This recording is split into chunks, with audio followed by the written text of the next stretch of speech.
La démarche de conception peut se résumer en 4 étapes. Définir le besoin, faire les calculs d'effort et de vitesse qui en découlent, concevoir la solution et ensuite faire la modélisation 3D à l'aide d'un ordinateur.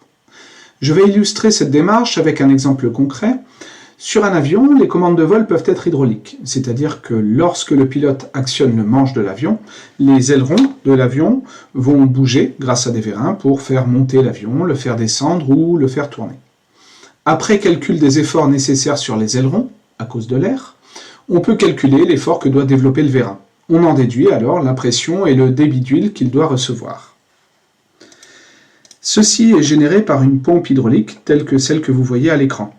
Pour mieux comprendre son fonctionnement, je vais montrer l'intérieur.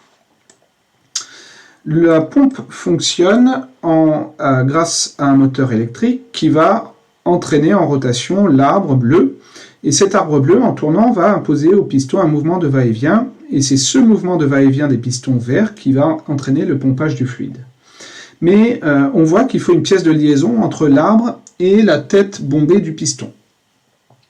Pour définir cette pièce de liaison, le concepteur va commencer par faire un dessin de la recherche de solutions, donc par exemple des dessins en 3 dimensions, où on va voir une partie conique par exemple pour accueillir la tête bombée du piston, une partie plane à l'arrière pour s'appuyer sur l'arbre, et enfin un trou pour permettre le passage de l'huile.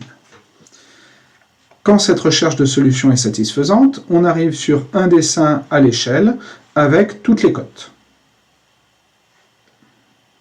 La dernière étape consiste à dessiner une esquisse dans le logiciel de dessin en 3 dimensions. Et après avoir dessiné l'esquisse, on génère la forme, puis on insère cette forme dans l'assemblage.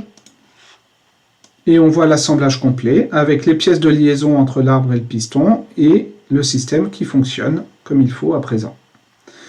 Donc là, j'ai illustré la solution sur la démarche de conception sur un exemple simple. Il n'y avait qu'une seule pièce à concevoir, mais bien sûr, à la fin de votre scolarité à l'IUT, vous serez capable de concevoir des systèmes complets.